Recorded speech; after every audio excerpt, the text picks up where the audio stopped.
Mold Squad Restoration and Contracting, 312-607-8225. Visit our website at www.moldsquadusa.com. I'm here today on a roof, on a small roof repair project. This is a quick job for me, less than 2 hours to do a small roof repair. Reason being is the homeowner is experiencing a leak. This is a relatively new roof, like brand new almost, and it's already failing in many areas. For example,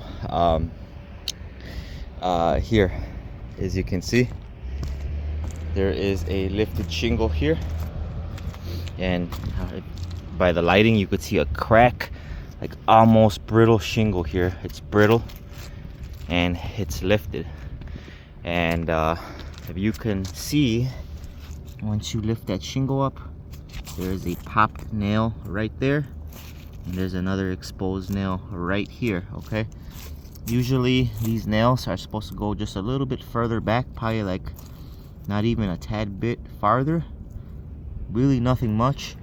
But installing it below or on this line here, this is the tar line, and this allows this shingle to heat up there and glue itself down.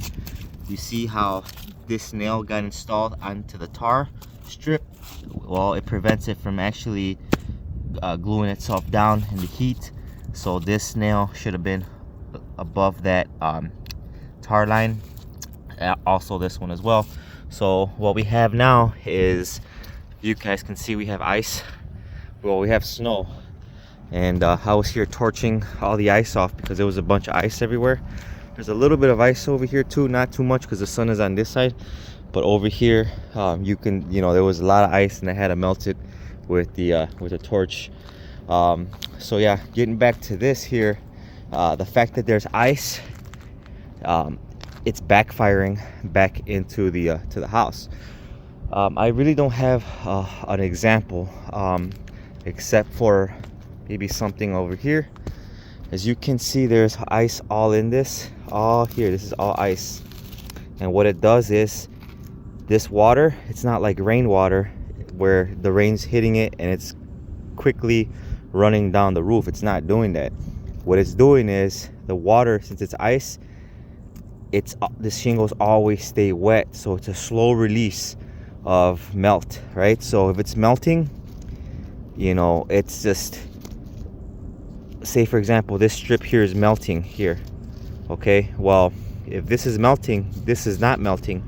So when it is melting here, the water is not going to go down the roof. It's going to actually backfire back into this other shingle slowly, and eventually find us the weakest point, which is like a nail hole or something that wasn't installed right, and it's going to leak slowly.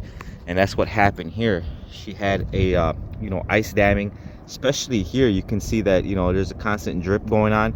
When I came here this morning, all this was covered in ice. It was like a big, almost like a big lake here of ice on the roof. So what I'm gonna do here is, I've already torched it.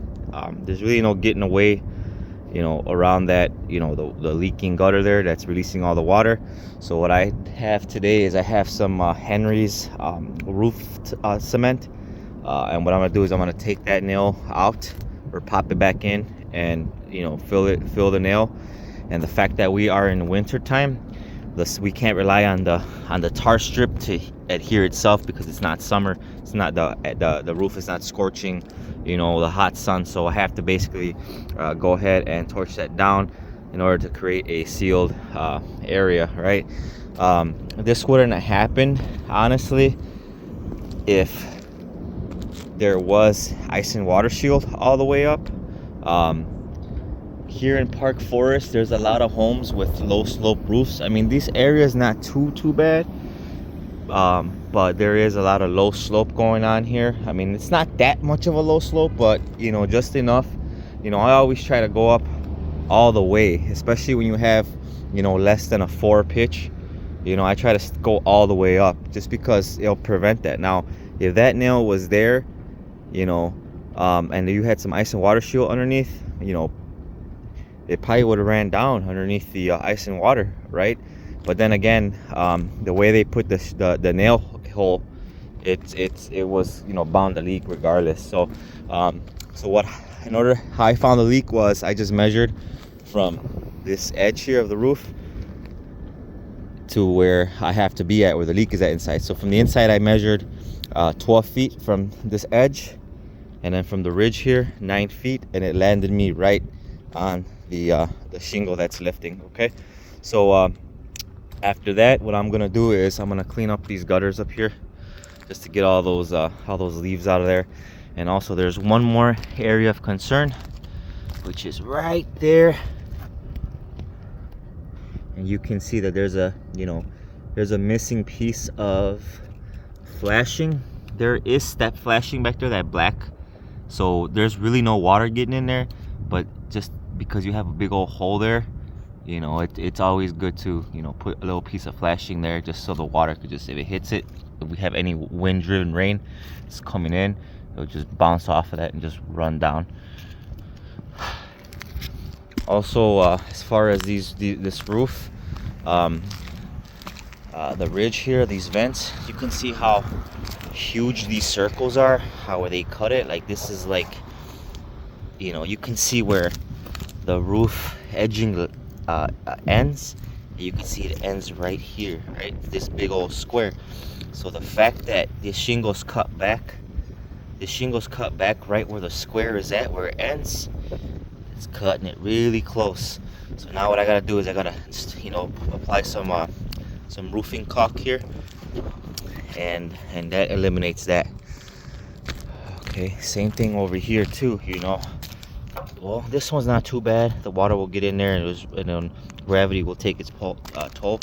But here as well, you know, the vent ends here, so this one's a little bit not too bad. I mean, I understand why they had to do it, because of this design that pops out, but over there on that first vent, it's a little crazy. Other than that, she's not reporting any leaks on this second roof, so everything looks pretty tacked and tied pretty good. So that's basically a quick roof repair.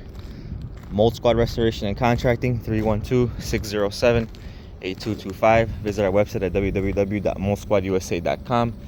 Remember, we do everything from water damage restoration, contracting, roofing, small roof repairs, or any type of contracting service. Give us a call. A+ with the Better Business Bureau, and you know, we're just a well-known contractor in the area. Thank you.